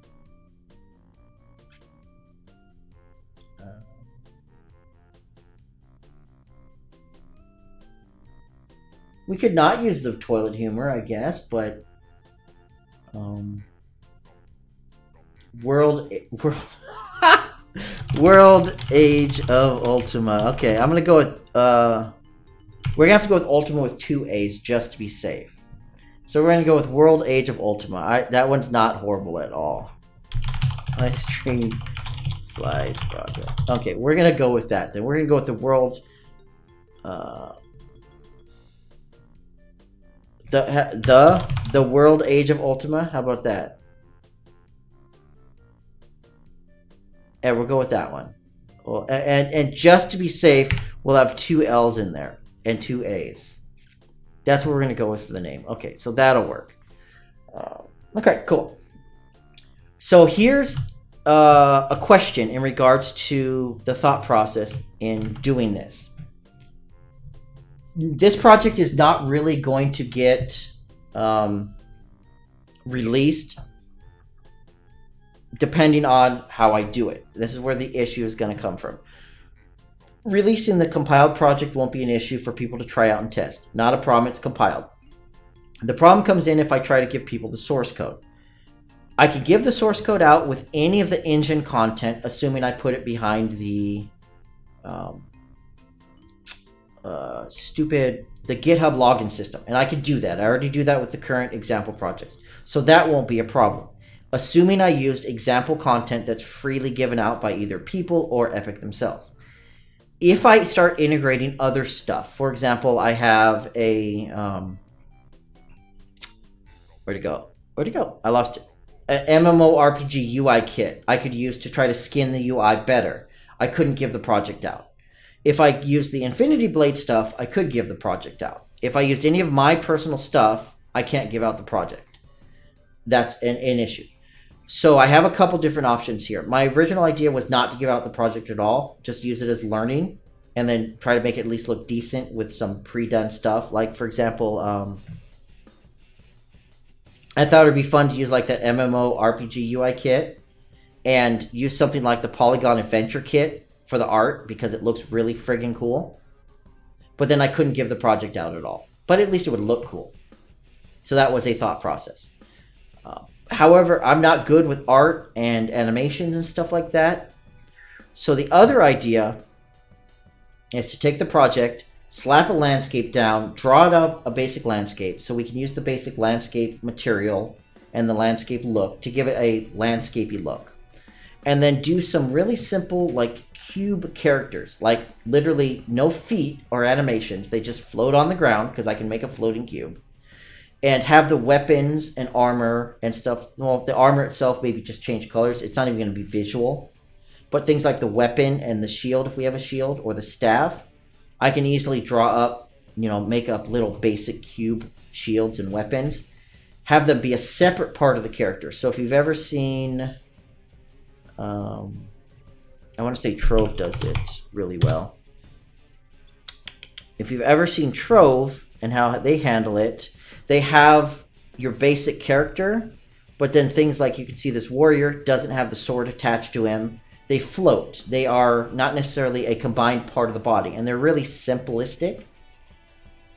So I'm thinking if I do something simplistic, it won't look as good as this, but I keep things separate. I could do like a sword slash really simply because it's just a rotation, for example, or a movement.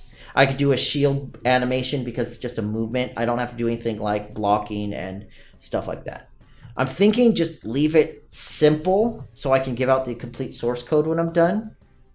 It won't look awesome, but at least it will be freely usable as reference for anybody who wants it. Because the other option is if I use any of my stuff, I can't give out the code. I can't people can look at it, but people can't touch it. That's the biggest problem. Let's see, Warcube. Warcube. Let's see. This is fairly simplistic. You have some basic characters, you have some basic stuff not attached. This is kind of what I'm leaning towards, where you have a very simplistic layout and very simplistic setup. My stuff wouldn't even have probably half of these. Is this an Unreal Engine game? Because that's super amusing how it looks like there is a default texture on the rock and underneath the grass here. But the default world grid material. That's what I was trying to say. Yeah, I'm thinking of doing stuff like this because I think I can whip up some basic polygonal looking. Because I mean, I can make that. That's a friggin' cube. I can make a cube. I have enough experience in Modo to make cubes. I'm thinking I'm going to do that. Make it really simplistic just so I don't have to worry about animations and stuff like that. So I think that settles that. We're going to go with that. But then the question would be, should we go with a simplistic landscape then? Where it's just, you know, we grab, you know, 20, 20, 20. We grab a giant cube, or not a cube, a giant, for frick's sake, a mesh, a giant mesh like that. And then we throw in, you know, we've got some 5, 5, 10. We've got some buildings we slap onto it like that, and we build it like that, or do we want to slap an actual landscape in there and give it kind of like at least something semi-realistic looking? I'm going to go with the landscape for now because I want to. I'm thinking, here, let's get rid of the ground. Let's get rid of our player start, and let's play with the landscape for a little bit. I'm pretty sure my landscape is way, way, way, way, way too big. Let's grab a landscape from, where's a good basic landscape? I mean, I can grab the landscape from the open world or the landscape bounds. I think those are not good. Let's grab the landscape for the content examples. I think that's what we're going to do. We're going to slap together a basic landscape and then end it for tonight, which is good though because we got a pretty decent little document done here. I'm going to be spending some time researching Node some more because, again, I don't know how to use it. I've mentioned this a couple times. I'm not experienced enough in JavaScript, but I'm going to go ahead and do some more research in the background, so hopefully it doesn't take a ton of time when we work on the server stuff. Yeah, see? Let's get this to compile.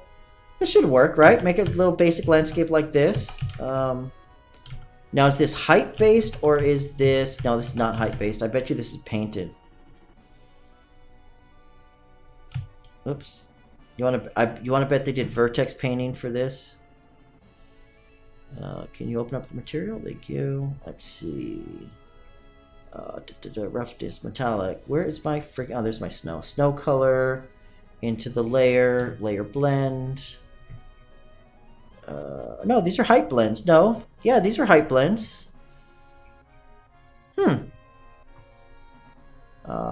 I don't know. I thought low poly landscape would be nice if I knew how to do it properly. Can we do low poly landscape just in the default? Oh, let's find out.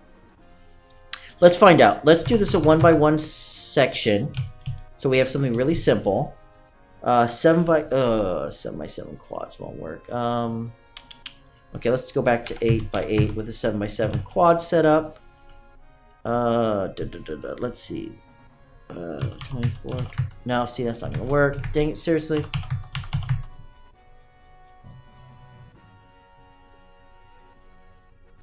I think this would be about the... actually, let's try this. Let's see if we can... Because, I mean, 7x7 quad. This is the smallest amount of quads we can get. This is the number of each component. I think this is... Whoa. This is going to be too dense, right? Yeah, let's go back to, like, 50. Let's cut that in half. Yeah, let's see.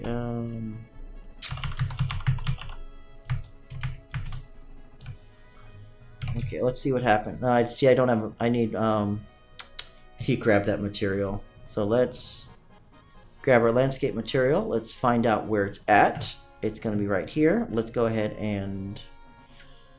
Asset actions, migrate. Let's migrate this to wherever I just created a project, which I literally don't remember. Livestream MMO. There we go. Content. Click. Okay, let's go back in here. Let's hopefully find our landscape material like that.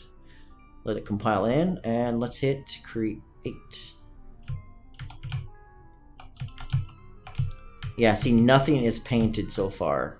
That's what I kind of thought. Ooh, that's not what we wanted.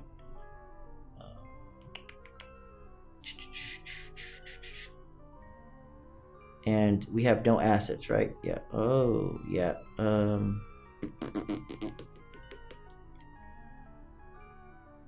Seriously, I like literally don't remember how to use this. Creator assign a layer before you can paint on this. Did I not assign layers when I created this thing?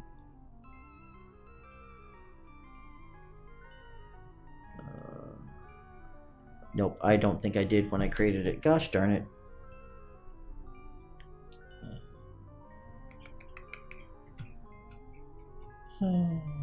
I literally don't remember. Whee, that's fun. I don't know what I'm doing, but this is fun. Oh, that's selection. That's not what I want. Yeah, I want. Can I select the actual friggin' landscape? You're gonna cooperate? Nope, you're not. Okay, well, fine. You know what? I'm gonna delete you because I can. Can we select our landscape? Select our. Seriously? Oh, I think I crashed it. No, I didn't crash it. Select and delete. Nope, that didn't work. Apparently, I deleted the light. There we go. Yep, I gotta do, yeah. So, it's not in here, right? Let's see. So we'll go, whoop. That was not what I meant to do. Crap. I'm seriously having trouble making, first of all, I deleted the sky sphere in case anyone didn't notice that, which is super annoying. Okay, landscape. Create. Done. Paint. Oh, there's a stupid plus right here. Seriously, is that what I didn't find? Really? Really, really?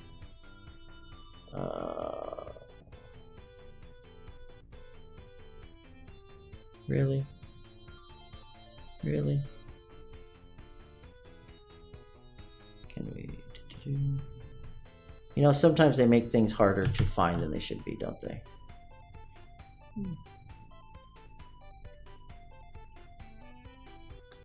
Holy hell. That is, why is my brush taking so long? There we go. Thank you. There, the whole thing should be painted soil now, right? And then we're going to sculpt, and we'll give ourselves a little bit of an up and a down right there, like that. Then we go back to paint, and we're going to paint some grass. Of course, my brush is way too big for this, isn't it?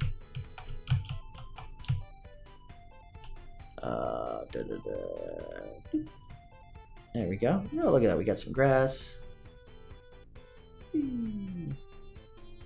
Cool. Like that.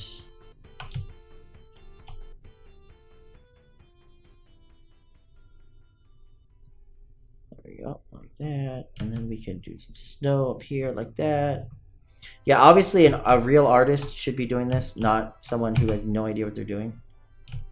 Yeah, look at that. Okay, cool. Let's see. Let me know when you create a tutorial transition map. Eldritch, yes, I will do that. I honestly forgot about it. I will work on that and try to get in there for Wednesday. Okay, so we could do something like this. We could do a basic layout like this and then slap in some of our QB looking people. Or I could just make a plain flat, you know, world, which is let's do a BSP brush easier to demonstrate this. Let's see, Z20 X Y and Z 1000 like that.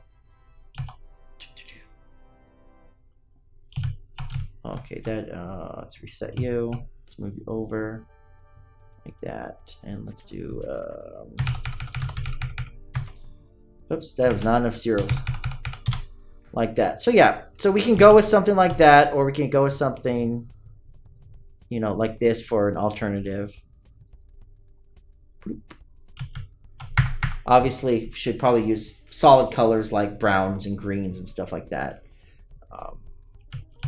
Actually, we'd probably use a solid color, not the color I just chose, the grass, the ground. So I don't know. What do you guys think? Should we do a more realistic, you know, a rounded, smoothie landscape and just throw our little characters on it? Because, you know, we have our little dude. Where's our little dude? Where's our player start? Oops, that is not a player start. Grab a player start, slap him on the ground right there.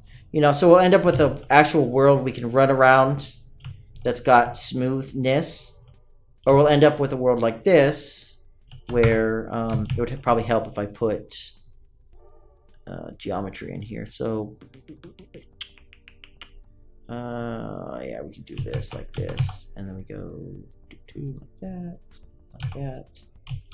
And then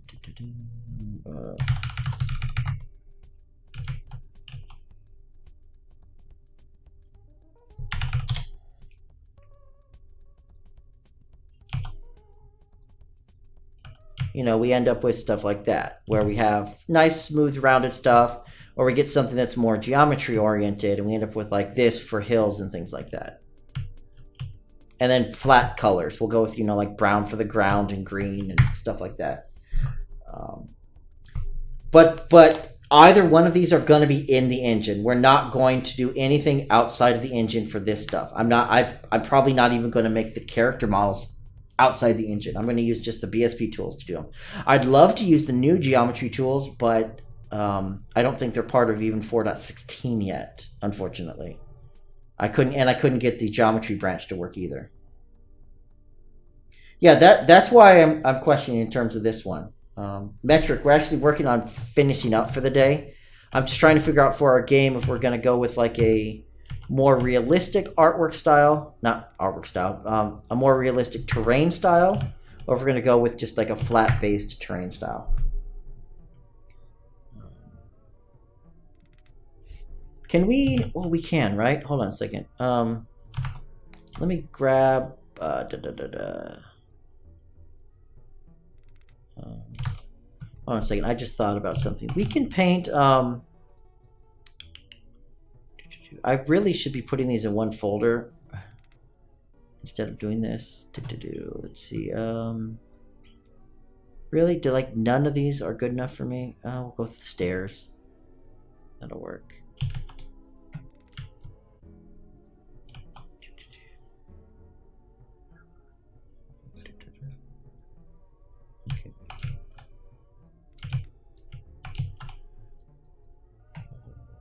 Okay, I'm not... Oh, there we go, checkbox. That's what I always forget. I always forget that checkbox.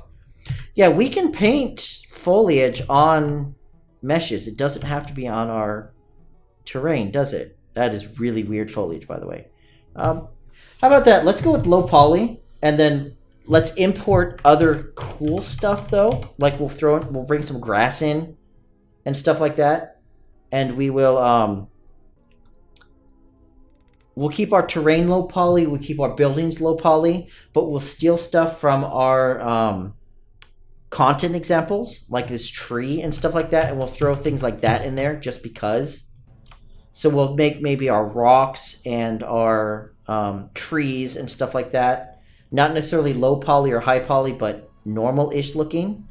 And then we'll have our terrain be flat. So we'll have our props, there we go. We'll have our terrain be flat, and we'll just design up our terrain based on a more of a flat-based look like this. So like, yeah, we'll just build our terrain kind of like out of blocks. And then we'll build up our props. We'll do our content example props. So we can throw in some trees and some rocks and stuff like that. So they're realistic looking. And then our characters we'll make out of the geometry editing tools, because that's the easiest way to make stuff. Yep, okay, that'll work. So that's what we're going to aim for. So let me nuke everything that I've just done, so we can get this back to default. And of course, we crashed it, so I think that's a good way of ending it right there. Okay, so we're going to go ahead and end it today. Let's see. Clockwise. Wow, come on, words. You can do it. No, glad I helped you with coding. I'm hoping that I did help out. I'm not looking for direct help for anything, because a lot of this is for learning purposes. and for showing people how things can be done and stuff like that. I prefer to do things in engine as well, because legally I know I can give it out. Even if someone else created stuff for me and said it was free to give out and stuff like that, there are so many issues surrounding legality that it is a giant pain in the butt to deal with. So by doing everything myself and keeping things created, especially in engine, it limits the amount of legal issues that some people could have in the future. That's all. It's just one of those things. I prefer not to even worry about it, but I do appreciate the offers. So we're gonna wrap up today. It's been streaming for 2 hours. I think we had good progress. I didn't really have anyone asking too much help, which was fine. No problems with that. We got to work on some stuff. We got our basic design document done. I'm happy with this. We will obviously have to improve upon it as we are working on it. But it lets us know that our functionality, we have a lot of functionality to build into the game itself. I think we're going to start with just getting something working on the screen. The nice thing is, since we're working with the third person, we'll start off. I'll lay down just a basic layout of a flat level. We'll grab our third person character. We'll set up our basic game mode and our controller and stuff like that. I'll block out a basic character. So think of it just like a cube, maybe with a mohawk or something like that as a basic character. I can block that out inside the geometry editor. And we'll just try to get a basic mobile person working come the next time we stream, which should be Wednesday. And then we can start working on other stuff from there. I think getting our multiplayer interaction, basically client server and Unreal Engine, up and running as soon as possible might be smart. So basically, getting a project that I can put up on source control, getting a project that I can build on my VM inside Unreal Engine, so we have a dedicated server that can be running that people could connect to, and then trying to get it where people basically join the game, go into the server, and they're inside of a world that they can move around with other people at the same time. That way we have our basic client server networking setup running, and then we can start adding in the features on our list, and as we add features, we'll be able to easily make sure they're set up properly for multiplayer. Yeah, sorry about that, Darkcraft. We are wrapping up. We streamed for a little over 2 hours at this point today. So next stream will be on Wednesday. Should be 2 days from now. I'll stream roughly 2 hours before now, so about 10 o'clock Pacific. We'll start working on the stuff I talked about. I appreciate everyone hanging out, chatting, and stuff like that. If you need to contact me, I have Beam, I have Twitch, I have YouTube. YouTube has the About section, which has my email address, as well as the blueprint list, so you can put requests in. Eldridge has requested something. Let me put this somewhere. Let me put it here so I don't forget. Okay, so this is just going to be something for me so I don't forget for next week. Eldridge. Eldridge, for love of Pete. I still didn't spell it right. There we go. Transition map. Figure it out. There we go. Figure it out. There we go. This is for me, just so I don't forget for next week, because I told him I'd try to look at it Monday, but he didn't show up till later, and I forgot. So we'll work on that. I'm going to work on that. That's for me. Just ignore that. Hey, no one sees that. Don't even worry about it. Tomorrow's live stream is going to be on... Actually, this is actually pretty cool. It'll be a networking stream tomorrow, so even more enjoyable. If I remember correctly. Yep. So tomorrow's live stream, so hopefully everyone check this one out. Epic will be having someone talking about Unreal Engine's replication. So basically a lot of the stuff we worked on the stream over the last couple weeks, now someone from Unreal is going to pop up and start covering at a high level how replication works in the engine and stuff like that. So maybe give us some insight and some help for the stuff we're working on. So I think that's kind of ironically good timed. But that's tomorrow's stream. Other than that, I appreciate everyone hanging out. Hopefully everyone has a good rest of their day. I'll see everyone whenever. And the streamer is going to basically mute for about 30 seconds and then disappear. If I can figure out what I was doing. Oh, the mute button.